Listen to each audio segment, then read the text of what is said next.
Suleiman would go on to become the empire's greatest sultan, earning the name Suleiman the Magnificent.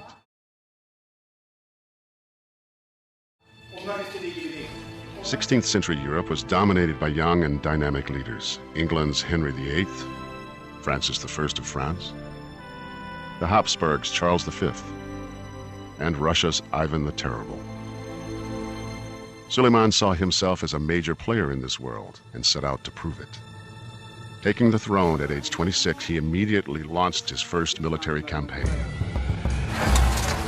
Suleiman took it upon himself immediately to establish his own reputation as a Ghazi, as a warrior for the faith. Suleiman's army, led by the Janissaries, pushed deep into the heart of Europe. The city of Belgrade fell in August of 1521. The next year, Suleiman's navy captured the island of Rhodes. Suleiman kept on the attack. In 1526, his army first entered and sacked Hungarian capital of Buda. 3 years later, his troops pushed all the way to the gates of Vienna. The Ottomans were now a force in European affairs. To expand the empire further, Suleiman knew he needed a stronger navy. The Ottomans are engaged in a fundamental battle with Spain for control of the Mediterranean. So there is a major superpower battle going on throughout the 16th century for mastery of the Mediterranean. And the Ottomans needed the very best naval commander that they could get. Suleiman offered one of the Mediterranean's most feared pirates, then called corsairs, the role of admiral of his fleet. His name was Hayreddin Barbarossa. This is very, very typical of the Ottoman ability to take people on the ground who had some native talent and then turn them to their own uses. And throughout Ottoman history, if you were enough of an outlaw, if you made enough trouble for the Ottomans, eventually they'd decide to appoint you to a government post, because better to have you on their side than to be making trouble for you. Barbarossa, with the backing of Suleiman, built a fleet of 200 ships. Within several years, this new navy helped create one of the largest empires in history, stretching across 3 continents from Russia through Eastern Europe, the Middle East, and into North Africa. Along with his military prowess, Suleiman was also a shrewd politician. When the Reformation split the Christian church in Europe into Catholic and Protestant, Suleiman took the side of the Protestant. Suleiman's backing and financial support proved crucial. Some historians even claimed that the Protestant movement might have failed without Suleiman's support. In Istanbul, Suleiman launched a cultural and architectural revival to match that of the European Renaissance. Topkapi Palace was refashioned into the grand style of a European king. The court adopted the ceremonial style of European royalty. He called on a janissary named Mimar Sinan to create mosques and public buildings throughout the empire. Sinan was trained as a military engineer, building arsenals, bridges, and aqueducts, and he proved to be an architectural genius. Over a 40-year period, he designed and built 79 mosques, 34 palaces, 19 tombs, and more than 60 other significant monuments and buildings. To the Europeans, he became known as Suleiman the Magnificent, but to his own people, he was called Kanuni, the lawgiver. Suleiman developed a legal system based on precedent and case law that was consistent with the sacred law of Islam. He also insisted that all new laws be compatible with Western Christian tradition. But among all of Suleiman's adopted Western ways, nothing proved more significant than the simple act of falling in love and getting married.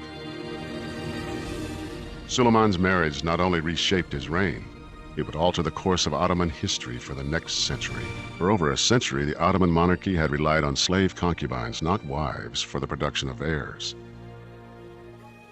This traditional Islamic approach had practical advantages. It produced a steady supply of princes, and unlike European monarchies that were easily derailed by one barren generation, the Ottoman dynasty survived, uninterrupted, for centuries. The system of the imperial harem, with its own rules, worked, and the rules did not include marriage. The harem women were Christian slaves, either taken as prisoners of war or brought to the palace by government officials seeking favors. The Ottoman sultans and their concubines followed this very particular policy by which each concubine could only have one son. And the minute she's produced a son, she no longer sleeps with the sultan. No two princes should be disadvantaged by having to share a mother. In other words, every prince deserves his own mother. The word harem means forbidden, and the Sultan's harem was housed in a beautiful but very restricted complex within Topkapi Palace. Chosen for their beauty, the women of the harem were converted to Islam and schooled in the Quran. Their role was to tend to the Sultan and provide sex. Many of them were taught singing, perhaps playing a musical instrument. Accommodations within the harem were lush, especially the rooms where the Sultan was entertained. Loud fountains in the windows prevented eavesdropping on private moments. At its height, over 1,000 women lived in the harem, but few actually slept with the Sultan. If a girl were successful, she might rise to a very powerful position. She might be the concubine of the Sultan and the mother of the next Sultan. There was a strict hierarchy within the group. The most beautiful and highly trained women were allowed to sleep with the Sultan once. Among those who bore him a son, his favorites became Hasaki.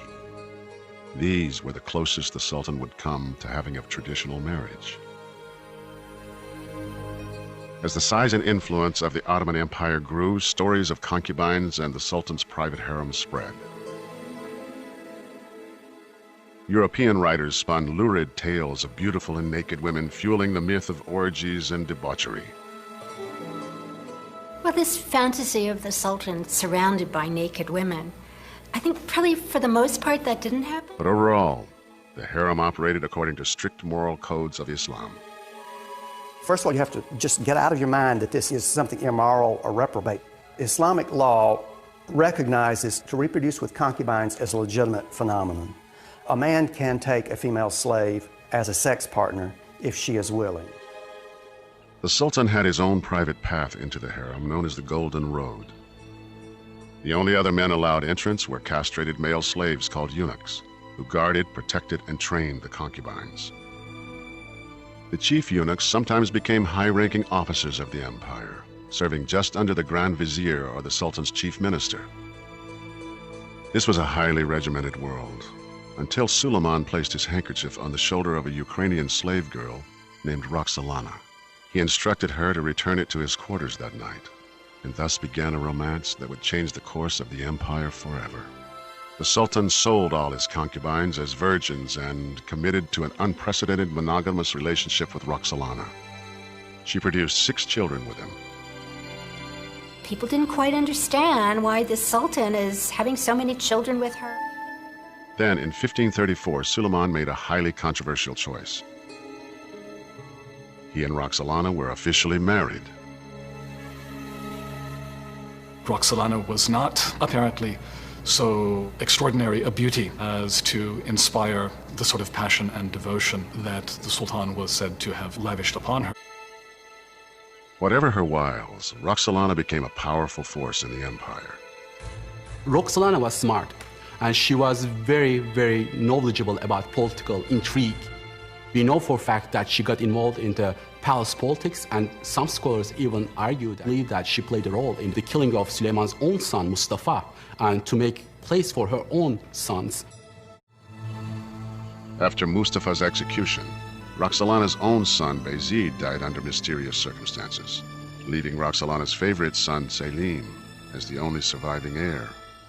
Roxolana can be seen as a manipulative lady, but you have to be a manipulative lady in order to survive in that environment. Suleiman's loyalty to his wife never wavered. When Roxolana died, she was buried in a tomb designed for a queen. 8 years later, in 1566, the Ottoman Empire's greatest leader died in his sleep while on campaign in Hungary. He was 72. It was certainly a single reign marked by the greatest territorial expansion. It was marked by an extraordinary degree of institutional innovation and organization. Suleiman's reign is a zenith. Suleiman's 46-year reign saw dramatic advances in law, and in art and architecture. He left behind an empire far more European than the one he inherited. But the infighting and intrigue that had plagued European monarchies would soon visit the palace of Suleiman's successors.